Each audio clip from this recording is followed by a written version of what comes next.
I think there's a guy, and I'm 100% sold that the Steelers are going this direction. They brought him in for a pre-draft visit. Now, I think at this point it's over. You could chalk it up. The Pittsburgh Steelers have an offensive tackle with the 20th pick in the 2024 NFL draft. Still weird to say 2024 NFL draft. The Pittsburgh Steelers are going to select Armarius Mims, or they're going to trade down and select Marius Mims at 25, 24, 23, 22, 21, who knows, 30, who knows. They brought him in for a pre-draft visit. This dude's 6'7". They took him out to dinner. They met with him at the NFL Combine. I mean, I don't know how much more you could just show, hey, look, we love this guy, and he's going to fit so perfectly.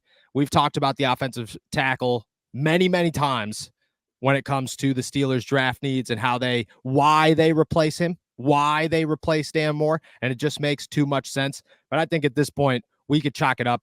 He's the guy. Am I overreacting here? Is this an overreaction that I think that bringing him in solidify the big three? We'll go the big three. Pre-pro day dinner that he didn't even work at. Pre-pro day dinner, NFL Combine meeting, pre-draft visit. Am I overreacting here? Mike Tomlin is many things. Good at hiding his emotions is not one of them. He absolutely loves Amarius Mims. Anytime it's brought up, anytime he was at the Georgia Pro Day, when you look at his reaction whenever he's looking at Amarius Mims, he loves Amarius Mims. You add on the fact that you just mentioned that he's basically every step of this process been with the Steelers in a capacity that is known to be important to them as to who they're going to pick. No, you're not overreacting in the slightest, and especially because it is if not the position of need for the Steelers going into this draft. Yep, that's what I'm saying. That's what I'm saying. He checks every box. And you could come up with, oh, you need a corner, you need this, you need that. Let's just go through them, all right? Let's just eliminate. Process of elimination here. Because I've been dying to do this, to be honest with you. And I explain this to people all the time, but I've never actually broke it all the way down on the podcast. And I think that's because the fresh air is kind of livening me up here. You know, I think it's because the sun's coming out a little bit. I might have just felt a drop of rain as I said that, but that's okay. You look at corner. Let's just go through the top ones. Corner, Dante Jackson's here for a year. He's a starter. You want a slot guy, go get a slot guy. I think that's an option. I think DeMonte KZ's an option. I think DeMonte KZ could be your slot corner, and I don't think the Steelers would be super upset about it. He's got experience playing nickel, and he was actually pretty good playing nickel.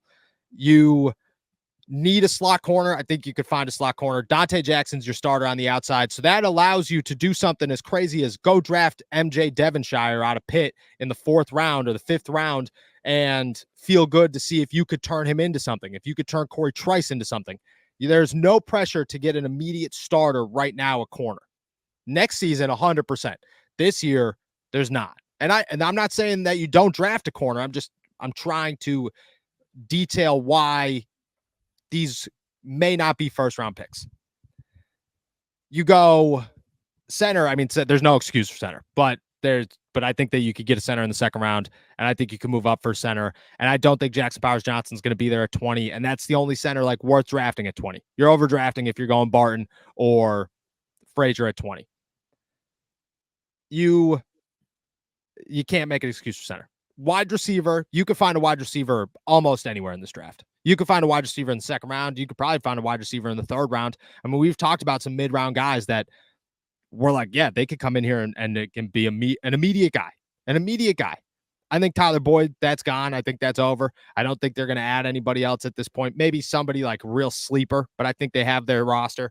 You could add a wide receiver, but I think you could find a wide receiver so deep in this draft class that has very high expectations that there's no need. You don't need a George Pickens and a George Pickens. Now, that would be fantastic. That would be awesome. But you don't need a George Pickens and a George Pickens. You need a George Pickens and a number 2. And that number 2 range is much wider than 2 number 1s. You know, like that. There's a gap between 1 and 2. And a lot of these guys in the 1st round, they're 1s. So a lot of these guys in the 2nd round, maybe the 3rd round, they're 2s. And I think that's fine. You go defensive tackle. Dean Lowry solves a lot of those issues. I'm not real worried about defensive tackle. Inside linebacker, hello, Patrick Queen. No reason to even consider an inside linebacker. Am I missing something? Am I missing a position here? I think you're spot on that. I think I got them all. There's anything else? I think that's it. I think that's all the positions. Offensive tackles left. And You could probably say there's a process of elimination there, but the talent, the trenches, the Andy Weidel, the Mike Tomlin taking him out to dinner, the Georgia Bulldog connection. I think if you could have two Broderick Jones, the Pittsburgh Steelers would never pass on that idea ever. And that's what's in front of them is you have the possibility to have two Broderick Jones, guys that won a national championship together at Georgia, who looked very good. And I mean, I get it, both limited time as starters, but that's okay. I think that there's zero questions asked that Armarius Mims is their top guy at the 20th pick. And I'm telling you, I think that they're biting at the chop. I saw somebody saying don't sleep on the Bengals. I like that notion of maybe the Bengals are in front of them and maybe they could draft Armarius Mims. I think the Bengals are probably going to get a shot at some other guys, like the dude out of Penn State, the dude out of Fuaga out of Oregon State. I think they're going to have an opportunity at a guy before them. And don't get me wrong, if it falls where the dude from Penn State, who I'm terrible at names, ends up at 20 somehow, some way, you're drafting him. Zero questions asked. You know, the dude out of Oregon State falls to you 20, you're drafting him. Zero questions asked. But I think those two are going to be better suited for guys earlier in the draft. And I think that's where we're at. I'm going Armarius Mims. I think that's the one. Lock it in. No strike bind. Every mock draft from here on out will be Armarius Mims. Where? That's the question. That's where we go from here.